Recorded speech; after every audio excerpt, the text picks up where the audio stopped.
It's been 3+ years in the making. Really, I'd say 30-something years in the making, because when I was born, I probably knew I was gonna do this from day one. But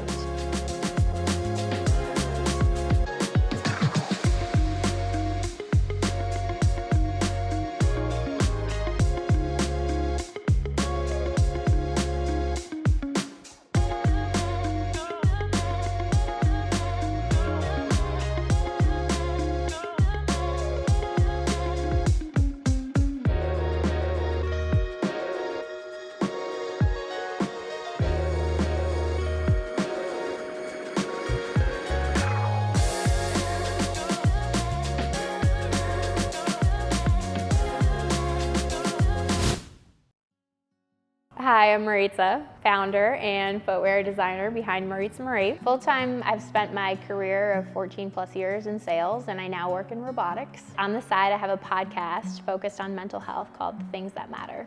I got into fashion years ago.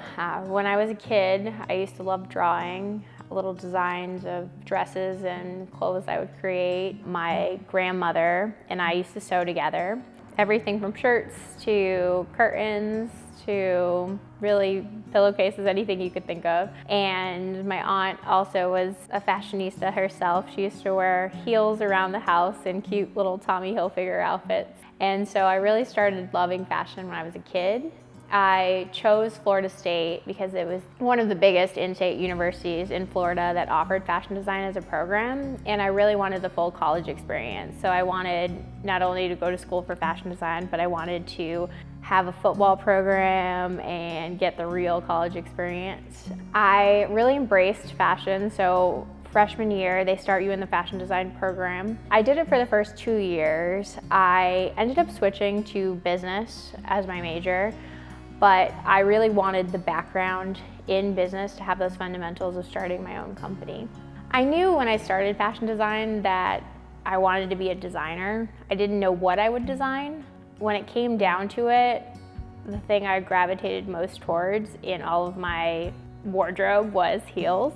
I love the way you feel in heels and the empowerment it brings to you, and so I wanted every woman to feel that way. I started Maritza in 2020. Little did I know there would be a pandemic that was going to come only a few months later. I really took a pause on the company. I was using my income from my full-time job to pay for the company. When I got furloughed from my job, I no longer had that income. So I took a break from the fashion company and I got a new full-time job, and at the beginning, I wasn't able to do anything else other than my full-time job, but I had asked my management along the way if I could get back into this, and I ended up getting approval. So I started my fashion line again, and that's why there was a long pause in between. At first, I kind of put a pause on it because of the pandemic.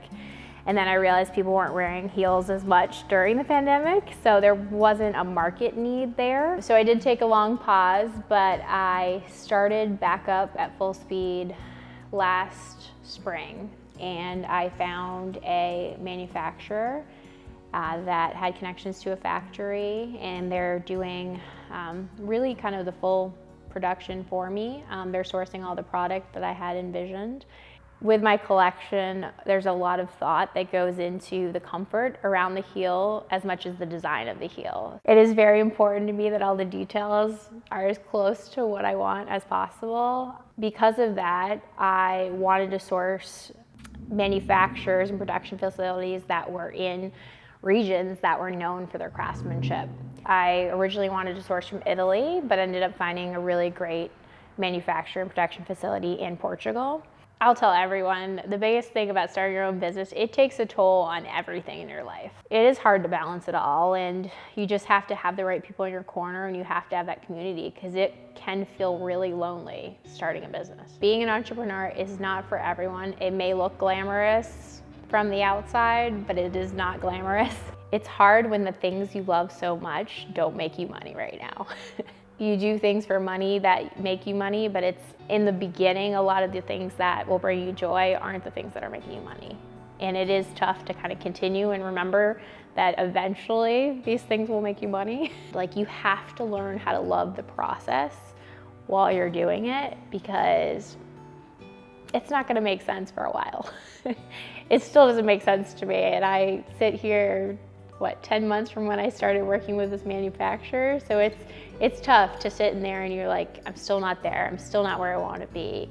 How do I keep going? But it's really learn to fall in love with the process and have other people in your corner, have other entrepreneurs that are doing it too, because you have someone to vent to, but you also have someone to share the wins with. The biggest goals I have for this year are to launch the shoe line. The second goal, I would say, is to perfect the product even more. I'm very intentional about what I put in the designs, and I'm very intentional about what I'm putting into the product. So I want to make sure I find the right fabrics, the right materials, and the right insoles and comfort for the shoes. Talking about the design process really excites me. I've realized.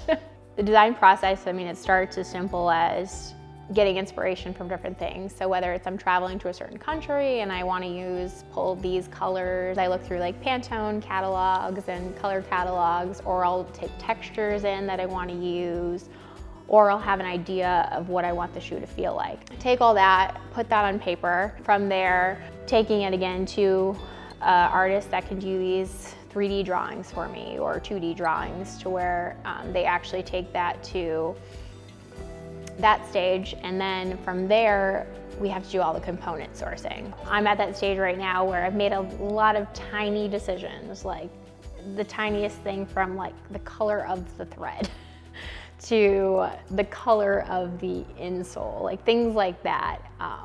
And we've made all those decisions. Now they're putting it together at the factory and really bringing that to life. The next stage in the process will be them sending me these final samples. Yeah, the goal for the next year, the immediate goal is to get the shoe collection launched, to get it into local boutiques and stores as well.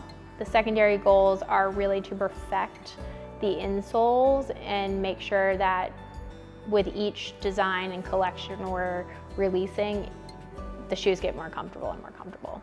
I want people to know how much of my heart is in this collection, how much of me is part of this brand. It's powerful. Like once you see that you can be that change you want to create in the world, that's powerful. I get to see that every day with the podcast I do and the people I impact. With the fashion line, I can't quite see it yet, but I know it's there because I know in my mind how big I want this to be, and I know in my mind how much of a change I can make in the world.